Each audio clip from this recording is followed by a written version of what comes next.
Baik, Assalamualaikum warahmatullahi wabarakatuh. Selamat sore, selamat datang dan terima kasih kepada ibu-ibu KPM PKH yang saya banggakan. Ibu-ibu, pertemuan ini adalah pertemuan kita seperti biasanya. Itu pertemuan yang biasa dikenal. Pertemuan apa ibu-ibu? Ya, Ibu Fatima luar biasa. P2K2. Apa itu P2K2 ibu-ibu? Pertemuan peningkatan kapasitas keluarga. Baik, luar biasa. Terima kasih. Ya, ibu-ibu KPM yang saya banggakan, pada pertemuan kali ini kita lanjut ke sesi 2 di modul 4 ini. Jadi siapa yang tahu apa itu modul 4? Ya, Ibu Ruhma luar biasa, modul tentang perlindungan anak. Sebelum saya masuk ke sesi yang kedua ini, saya ingin tahu apakah masih ada ibu-ibu KPM yang masih mengingat materi yang saya sampaikan atau yang kita pelajari minggu yang lalu. Masih ada yang ingat? Ya, Ibu Hadijah, apa Bu? Iya, materi tentang pencegahan kekerasan terhadap anak, luar biasa. Kira-kira masih ada yang ingat contohnya apa? Oh, ya, Ibu Nia. Ya, membiarkan anak melakukan pekerjaan yang memiliki resiko yang tinggi terhadap anak. Oke, luar biasa Ibu Nia. Terima kasih. Tepuk tangan dulu buat ibu-ibu KPM PKH. Baik ibu-ibu, tetap semangat. Iya, tetap semangat, tetap semangat. Baik, saya ulangi lagi ibu-ibu. Ibu-ibu KPM PKH semangat. Tetap semangat, luar biasa ibu-ibu. Baik ibu-ibu, saya ingin langsung masuk kepada materi kita pada pertemuan kali ini. Pada pertemuan kali ini kita akan membahas tentang penelantaran anak dan eksploitasi terhadap anak. Baik ibu-ibu, saya mohon izin berdiri ya ibu-ibu. Baik, jadi penelantaran anak ini adalah sesuatu yang sangat dilarang baik oleh kita secara manusia, lebih-lebih dilarang oleh negara kita. Bahkan di dalam undang-undang atau pasal di negara kita ini itu dilarang untuk menelantarkan anak, karena anak itu seperti pengertian di depan ini, penelantaran anak itu sangat berbahaya sekali, bahkan itu melanggar undang-undang atau pasal yang mengatur tentang pelanggaran anak. Jadi perlu ibu-ibu KPM ketahui bahwa pengertian penelantaran anak ini bisa ibu-ibu baca ya, atau saya bacakan. Oke. Jadi pengertian penelantaran anak ibu-ibu itu tidak dilakukannya kewajiban dan tanggung jawab orang tua atau pengasuh dalam memenuhi kebutuhan dasar anak, baik fisik, psikis, rohani maupun sosial. Jadi anak terlantar itu ibu-ibu adalah anak yang karena suatu sebab orang tuanya melalaikan kewajibannya sehingga kebutuhan anak tidak dapat terpenuhi dengan wajar, baik secara rohani, jasmani maupun sosial. Ini diatur dalam pasal 1 Undang-Undang nomor 4 tahun 1979. Itu ibu-ibu ya. Bahkan sampai negara ini mengatur dalam undang-undang pasal 1 nomor 4 tahun 1979 ini, saking kerasnya negara ini memberikan peringatan kepada orang tua yang menelantarkan anak. Itu ibu-ibu ya. Contoh, kira-kira siapa yang tahu ibu-ibu? Contoh secara fisik, yang secara fisik penelantaran anak itu. Iya, baik ibu-ibu, membiarkan anak mengemis itu adalah salah satu contoh secara fisik luar biasa Ibu Hadijah ya. Jadi itu contohnya. Jadi ibu-ibu jangan membiarkan anak untuk mengemis, itu tidak boleh ibu-ibu. Ya, paham ibu-ibu ya? Oke. Kemudian siapa yang tahu contoh secara fisikis, rohani maupun sosial? Oh iya, Ibu Nia luar biasa. Jadi contoh penerangan secara fisikis, rohani luar biasa disampaikan oleh Ibu Nia. Jadi penerangan secara sosial juga itu tidak boleh ibu-ibu, karena itu sangat berpengaruh terhadap perkembangan anak. Ibu-ibu bisa lihat ya, contoh anak. Ini contoh anak yang diterlantarkan. Ini gambar di depan ini. Contoh anak yang diterlantarkan oleh orang tuanya. Artinya secara fisikis, secara fisik, rohani maupun sosial, anak ini sangat terpukul sekali dengan perlakuan orang tua yang menelantarkan anaknya. Baik ibu-ibu. Jadi contoh penelantaran anak itu ini Bu. Ini. Yang pertama, tidak memberikan makanan yang sehat, aman, dan bergizi. Itu bagian daripada penelantaran terhadap anak. Ibu-ibu tidak memberikan makanan yang sehat dan bergizi, itu sama halnya menelantarkan anak. Itu ibu ya. Kemudian yang kedua, tidak diberikan tempat tinggal dan pakaian yang layak. Ya, ini ibu-ibu. Ketika ibu-ibu memiliki anak, kemudian ibu-ibu tidak memberikan tempat tinggal atau pakaian yang layak buat anak-anak ibu-ibu, itu sama penelantaran ibu-ibu ya. Tidak boleh ya. Oke ibu-ibu, saya lanjut. Tidak pernah diberi waktu dan kesempatan bermain. Ibu-ibu, jadi setiap anak itu pasti punya keinginan untuk bermain dengan teman-temannya. Jadi ibu-ibu ketika melarang anak-anaknya untuk bermain dengan batas-batas tertentu, maka ibu-ibu itu sudah melakukan tindakan penelantaran. Itu ibu-ibu ya. Ini yang keempat, tidak diizinkan sekolah. Ya, tidak diizinkan sekolah juga, itu sangat luar biasa itu. Ibu-ibu tindakan penelantaran itu sampai tidak mengizinkan anak untuk bersekolah, itu sangat berbahaya sekali ibu-ibu. Itu sangat merusak masa depan anak ibu-ibu ya. Kemudian saya lanjut, ibu-ibu tidak melakukan imunisasi terhadap anak. Itu pas waktu bayi itu umur balita itu harus diberi imunisasi ibu-ibu ya. Kemudian tidak ke posyandu untuk menimbang berat, ukur tinggi badan. Jadi ada nggak ibu-ibu yang tidak pergi ke posyandu, ibu-ibu KPMPKH? Oh ada.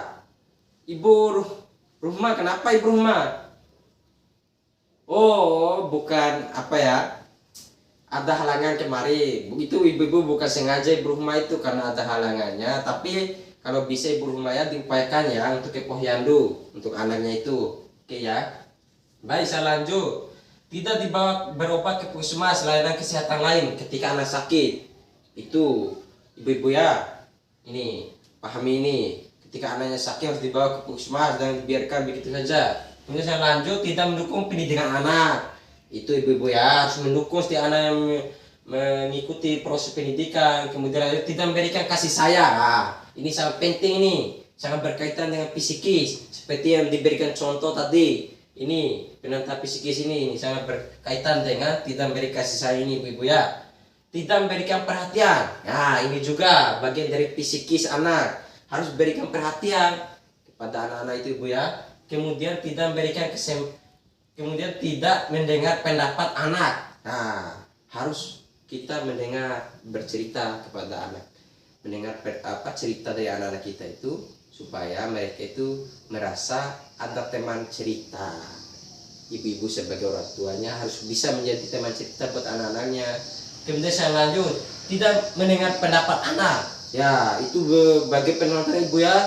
Tidak memberikan kesempatan beribadah. Ini berkaitan dengan penonton rohani, ibu-ibu ya. Ketika ada anak-anak yang mau beribadah, harus diberikan kesempatan. Apalagi kita ini adalah manusia yang memiliki keyakinan. Makanya kita harus bertoleransi apalagi terhadap anak kita sendiri, itu sangat berbahaya ibu. Kemudian tidak mengenalkan nilai-nilai baik dan buruk, ini penting ibu-ibu ya. Ibu-ibu selaku orang tua dari KPM, dari anak-anak KPM PKH ini harus mengenalkan nilai baik dan yang buruk supaya mereka bisa memilih mana yang baik dan mana yang buruk ibu ya. Kemudian tidak mengajarkan untuk menghargai dan orang atau berhubungan dengan orang lain. Ya, itu sangat penting ibu-ibu ya. Kemudian saya lanjut, ditinggal sendiri, ini sangat berbahaya ibu-ibu. Tidak boleh anak-anak itu ditinggal sendiri, itu sangat berisiko sekali ibu-ibu ya. Tidak boleh ibu-ibu ya, Ibu Lasmi, itu boleh ya. Ya, ibu ketika jual gorengan ke desa Taroko itu jangan tinggal ke anak sendiri ya ibu ya. Oke ibu ya, terima kasih. Didiamkan dalam kurun waktu tertentu, tidak boleh didiamkan dalam kurun waktu tertentu. Kemudian tidak diperdulikan. Nah, kita tidak boleh memiliki sikap tidak memperdulikan anak-anak kita, itu sangat fatal ibu-ibu dan lain-lain. Baik ibu-ibu, jadi dalam penelantaran anak itu ada akibat ibu-ibu. Ini coba lihat ini, ini akibatnya, ini banyak ibu-ibu ya. Jadi putus sekolah, kurang gizi, celaka, luka sakit, gigi binatang dan sebagainya, kemampuan berbahasa rendah, anak merasa tidak nyaman, susah bergaul, mengalami masalah, penyusuan diri pada masa yang akan datang, itu ibu ya. Jadi cara mencegahnya ini ibu ya. Jadi cara mencegahnya ini ibu-ibu, yang pertama saya sebutkan nanti di ini ya, dibaca di buku pintarnya nanti. Yang pertama itu memenuhi kebutuhan dasar anak, kasih sayang, sandang, pangan, dan papan, meluangkan waktu untuk bersama dengan anak, berbagi tugas dalam mengasuh anak, mendidik anak tentang apa yang boleh dan tidak boleh dilakukan. Ini bu, banyak ini. Ini cara pencegahan penelantaran anak ya. Ini caranya. Kemudian ibu-ibu, jadi penelantaran anak itu sangat dilarang oleh negara kita ini, apalagi oleh keyakinan agama kita ini sangat dilarang, karena anak-anak itu adalah generasi masa depan. Jadi ibu-ibu KPM yang saya banggakan, jadi pada materi ini, penelantaran ini kita cukup paham ya. Ya, terima kasih ibu-ibu. Baik ibu-ibu, saya lanjut ke materi eksploitasi anak. Jadi eksploitasi anak ini ibu-ibu saya bacakan ya. Eksploitasi adalah pemanfaatan anak untuk memperoleh keuntungan materi atau imateri. Eksploitasi adalah tindakan dengan atau tanpa persetujuan korban yang meliputi tetapi tidak terbatas pada pelacuran, kerja atau pelayanan paksa, perbudakan atau praktek serupa perbudakan, penindasan, pemerasan, pemanfaatan fisik, seksual. Oke ibu-ibu, itu contoh eksploitasi ibu-ibu ya. Jadi eksploitasi itu diatur juga, ini dilarang sekali ini dalam pasal 1 Undang Nomor 21 tahun 2007 itu. Tahun 2007 ini undang-undang yang mengatur bahwa eksploitasi terhadap anak itu tidak boleh ibu-ibu ya. Saya ingatkan ibu-ibu ya, agar selalu memperhatikan anak-anaknya. Eksploitasi terhadap anak-anak itu bisa saja dilakukan oleh orang lain juga ibu-ibu ya. Harus mampu menjaga anak-anaknya dengan baik. Ini contoh-contoh eksploitasi bu. Yang pertama, ini pemanfaat tubuh anak ini. Yang pertama, anak yang dilacurkan. Itu bahaya ibu-ibu ya. Ini sangat rawan sekali. Apalagi di daerah kita ini sering terjadi yang namanya eksploitasi yang dilacurkan ini, itu ibu-ibu ya. Kemudian pornografi anak ini, anak-anak kita ini akibat pengaruh buruk dari era digitalisasi ini, maka berpengaruh sekali terhadap kegiatan-kegiatan pornografi ini bu. Makanya ibu perlu memperhatikan aktivitas anaknya. Yang kedua, anak yang mengalami kecacatan bayi atau yang guna untuk memancing rasa iba, ini ini juga perlu diperhatikan oleh ibu-ibu. Kemudian ini pemanfaatan tenaga, eksploitasi terhadap tenaga. Ibu-ibu contohnya memecahkan batu. menyuruh anaknya untuk memecahkan batu. Itu luar biasa sekali itu ibu. Tidak boleh anak-anak disuruh bekerja dengan kerja sangat keras untuk memecahkan batu. Itu sangat berisiko sekali terhadap kondisi fisik anak-anak ibu-ibu ya. Kemudian mengupas kerang, itu saya juga ibu ya. Jadi inilah contoh pemanfaatan tenaga, eksploitasi tenaga, ini eksploitasi tubuh, pemanfaatan tubuh bagi anak. Kemudian pemanfaatan kepolosan dan keluguan anak, ini juga. Salah satunya perkawinan anak pada usia sebelum 18 tahun, itu berbahaya ibu-ibu ya. Jadi anak yang masih polos disuruh menikah belum saatnya, karena ibu-ibu kurang informasi dan pengetahuan tentang bahwa perkawinan di bawah umur itu adalah bagian daripada eksploitasi terhadap anak. Kemudian ini juga sering terjadi di film-film, tapi di sini tidak ada ibu-ibu ya. Ya, ini anak dijual untuk bayar hutang, itu di film-film ibu pernah nonton sinetron itu. Ini sering terjadi, itu film-film itu menggambarkan bahwa kejadian seperti itu ada. Maka ibu-ibu sering menonton film seperti itu harus menjadikan itu pelajaran supaya tidak melakukan hal demikian. Baik ibu-ibu, jadi pencegahan dan penelantaran dan eksploitasi itu ada beberapa ini ibu ya. Ya, jadi indikator keberhasilan bersama punya ini indikator. Baik ibu-ibu ya. Jadi unsur eksploitasi ini ibu-ibu. Jadi eksploitasi itu ada unsurnya, yaitu unsur materi, memperoleh uang. Contohnya anak yang dilacak, ini unsur materi seperti yang jelaskan tadi. Jadi unsur eksploitasi terhadap anak ini melacurkan anak itu dengan mendapat imbalan uang kepada orang. Itu sangat kejam sekali itu ibu-ibu ya. Semoga tidak terjadi di tempat ibu-ibu ya. Ya. Kemudian bukan materi, memanfaatkan anak untuk mendapatkan status sosial dan kedudukan yang lebih tinggi. Contohnya anak perempuan dinikahkan dengan laki-laki yang lebih kaya atau berkedudukan terhormat. Ini juga bagian seperti yang saya sampaikan tadi itu, karena ada laki-laki kaya, anaknya dipaksa untuk menikah sekalipun anaknya tidak mencapai umur tertentu. Baik ibu-ibu ya, jadi ini cara mencegah eksploitasi terhadap anak. Oke ibu-ibu, jadi materi pada pertemuan kali ini saya cukupkan sampai di sini. Semangat, tetap semangat, luar biasa ibu-ibu ya. Jadi saya ulangi, jadi pertemuan kita pada materi ini saya cukupkan. Baik ibu-ibu, saya akhiri. Billahi taufiq wal hidayah. Wassalamualaikum warahmatullahi wabarakatuh.